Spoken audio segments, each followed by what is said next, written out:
Bonjour, nous abordons aujourd'hui la toute première phase de la création d'une start-up, l'idée, et comment passer de l'idée au projet. L'idée est le point de départ de tout projet. Mais comment savoir si une idée est susceptible de devenir une start-up? Comment passer d'une idée à un projet? Pour nous, l'idée traduit la notion de concept, c'est-à-dire qu'à partir d'une inspiration initiale, on a réfléchi, recherché de l'information, commencé à structurer cette inspiration et en définir les contours, les objectifs, et on lui a donné une certaine opérationnalisation. Mais cela reste un concept dans le sens où aucune action n'est à ce stade menée ni envisagée. C'est une réflexion sur le produit ou le service potentiel. La notion de projet, telle que nous la définissons ici, c'est ce qui va permettre de passer ensuite à la réalisation. Le projet est le vecteur par lequel l'idée passe du concept à la réalité, nous dit Tim Brown. Cette représentation a pour intérêt de montrer que le projet est un processus. Nous n'avons pas une succession d'étapes parfaitement établies de concepts, puis de projets, puis de réalisation. Cette démarche n'est pas linéaire. Il y a de nombreux retours en arrière. On revisite l'idée initiale. Le projet évolue sans cesse, parfois même en phase de réalisation. C'est une démarche itérative, un processus exploratoire. Comment évaluer la validité d'une idée? La démarche issue du design est très utile pour répondre à cette question. Le designer Tim Brown, qui est à l'origine du design thinking, ou pensée design, propose 3 critères indissociables pour évaluer la validité d'une idée. La désirabilité, la viabilité et la faisabilité. La faisabilité renvoie à la dimension technologique. Qu'est-ce qui est technologiquement réalisable? La viabilité renvoie à la dimension économique ou business.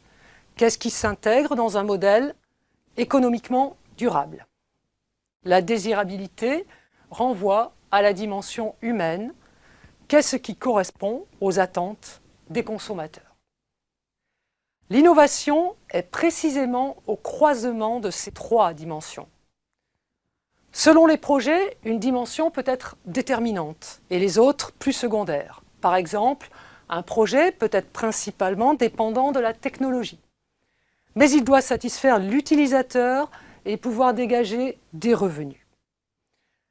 Dans la génération de revenus, c'est-à-dire la dimension business, la notion de scalabilité est un point important sur lequel nous allons revenir, car il doit être questionné dès le départ. Une idée innovante, susceptible de devenir un succès, doit donc répondre à un besoin, apporter une solution à un problème qui touche l'ensemble de ces 3 dimensions. Il s'agit donc de jongler avec ces 3 composantes, ce qui met l'accent sur 2 choses très importantes. L'interdisciplinarité de l'équipe. Le schéma montre bien que ces 3 dimensions recouvrent des compétences différentes. Et deuxièmement, le processus, c'est-à-dire la méthode et les questionnements qui permettent d'organiser les va-et-vient entre ces 3 dimensions au cours de l'élaboration du projet. Nous allons préciser maintenant ces 2 points fondamentaux, équipe et processus. Avant cela, il faut souligner que tous les éléments constitutifs du projet seront analysés en détail au cours des 2 semaines consacrées au business model. Ici, le but est de préciser la démarche de développement du projet et non pas chacun des éléments clés qui le composent. L'interdisciplinarité est donc une ressource importante. Elle permet de traiter 3 dimensions, technologiques, humaines et business. Elle se distingue de la multidisciplinarité où chacun défend sa propre spécialité. Dans une équipe réduite au départ d'un projet, il s'agit de réunir au moins 2 des compétences clés et d'adopter cette logique interdisciplinaire où les idées sont la responsabilité de tous et évaluées par tous. Ce n'est pas le spécialiste qui décide seul des éléments relevant de sa spécialité. Dans le design thinking, l'idéal est ce que l'on nomme chez McKinsey l'individu en forme de T, qui a une double compétence. Par exemple, l'ingénieur qui a une expérience marketing, l'informaticien qui a étudié le management. Toutes les compétences ne sont pas présentes dans l'équipe. Elles peuvent être recherchées ailleurs, notamment dans un incubateur ou dans une démarche collective. Mais les compétences clés doivent être maîtrisées et partagées au sein de l'équipe. Dans une start-up, l'équipe est fondamentale, mais un porteur de projet unique doit être identifié, un vrai leader. Ce leader doit être capable de comprendre les 3 dimensions, d'emmener les interactions. Il doit avoir une connaissance forte de l'écosystème de son projet, c'est-à-dire son environnement, les partenaires, les concurrents.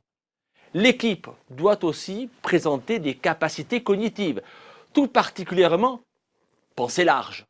Penser large signifie ne pas chercher une réponse unique, mais plutôt toutes les alternatives.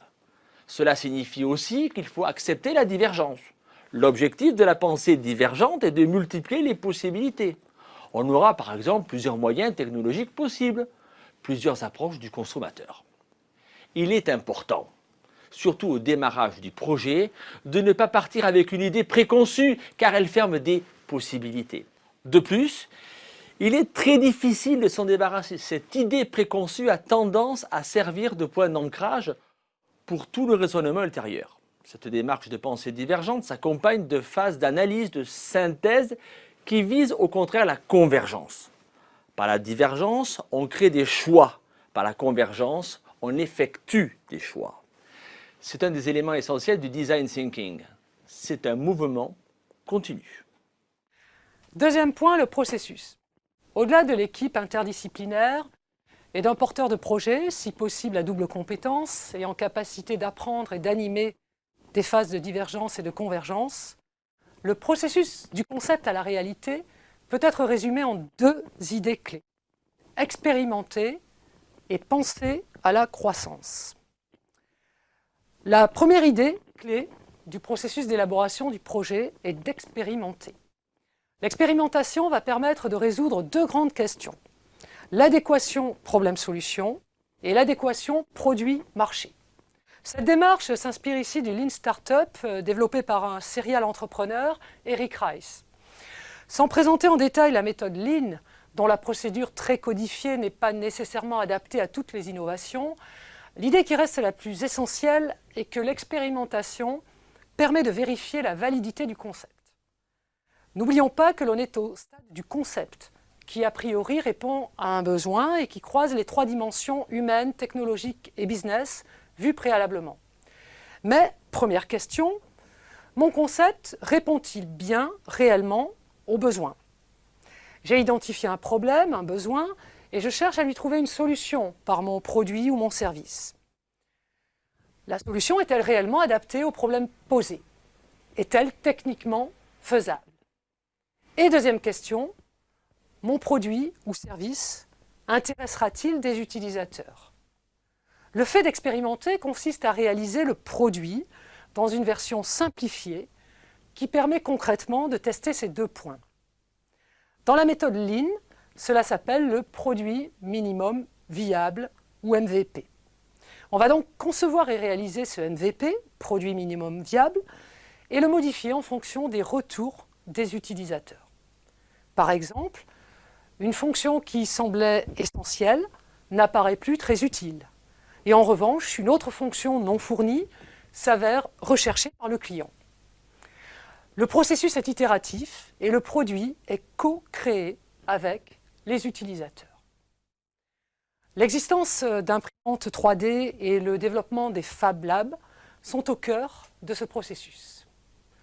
On est ici dans une approche très concrète, loin du brainstorming pour la conception et de l'étude de marché pour la validation. L'expérimentation permet de solliciter de manière concrète un regard extérieur. L'approche est ici expérientielle, incrémentale et collaborative. Cet esprit d'expérimentation n'est pas limité aux produits tangibles. On peut aussi prototyper des intangibles. L'exemple le plus évident est le scénario par rapport à un film. Le scénario est le MVP du film. L'objectif est de matérialiser une idée. Cela peut également s'adapter à des situations où le prototypage est trop coûteux. On peut alors développer des scénarios, des mises en situation d'usage, des jeux de rôle. Le développement du storytelling et des pitchs traduit exactement cette démarche. Développer une histoire autour d'un produit ou service permet de mettre l'idée dans un contexte, dans une situation d'usage, et permet de faire réagir l'utilisateur potentiel. Présenter un pitch de qualité a le même objectif. La démarche d'étude est ici proche de l'ethnographie. Elle est éloignée de l'étude de marché parce qu'on ne questionne pas une cible potentielle, mais on fait vivre l'expérience à l'utilisateur et on la partage avec lui. L'utilisateur, par ses retours, collabore à l'élaboration du produit ou du service. L'expérimentation permet donc de tester l'adéquation problème-solution et l'adéquation produit-marché. Et donc, finalement, de tester ce que l'on appelle l'hypothèse de création de valeur. Je crée de la valeur parce que j'apporte une solution et que j'ai des clients prêts à utiliser cette solution. Mais l'expérimentation permet également de tester l'hypothèse de croissance.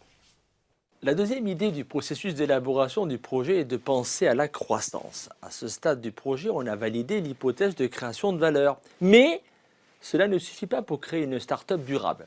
La question clé ici est la scalabilité, c'est-à-dire la capacité de croître sans engendrer à nouveau des coûts, en étant capable de reproduire son modèle. La scalabilité est une question clé du business model. Nous y reviendrons longuement dans une autre vidéo. Ici, simplement, nous voulons montrer que cette question de croissance ultérieure doit être posée dès le départ et questionnée en même temps que le produit ou le service lui-même. Elle peut impliquer des retours en arrière si l'expérimentation montre une incapacité du produit à générer une croissance scalable. Le point clé ici est le mode d'acquisition du client supplémentaire. Dans l'expérimentation, on peut faire des retours en arrière. Par exemple, modifier des fonctionnalités du produit pour qu'il puisse s'appuyer sur un partenaire qui nous ouvrira un nouveau marché. La définition du produit, dès le départ, s'interroge sur la croissance future. L'exemple emblématique de ce type de démarche est bien sûr Facebook, où un produit minimum viable a été lancé puis amélioré en fonction des retours des utilisateurs. Le fondateur s'est toujours refusé à vendre l'accès au réseau ou le monétiser par la publicité car il avait senti que le mode de croissance qui permettait la plus grande scalabilité était la croissance virale, le partage avec des amis qui démultiplie l'usage du service. À ce stade, lorsqu'on démarre le projet à partir d'un concept, certaines balises permettent donc de s'assurer de sa viabilité. C'est ce que nous avons présenté brièvement ici. Nous avons en particulier mis l'accent sur les 3 dimensions qui caractérisent une innovation viable, humain, technologique et business. Nous avons également souligné le rôle essentiel du porteur de projet et de sa capacité à s'entourer d'une équipe interdisciplinaire. Enfin, nous avons mis l'accent sur l'avantage de l'expérimentation. Cette dernière approche, pour nous, traduit le fait de mener le projet de manière concrète et à l'écoute des utilisateurs. Cette approche expérientielle, incrémentale et collaborative permet d'évaluer la viabilité du concept et de l'améliorer. Nous reviendrons sur les questions essentielles que sont les hypothèses de création de valeur et de croissance et sur les points clés du business model, l'innovation, les clients, les concurrents, la technologie, dans les vidéos qui suivent.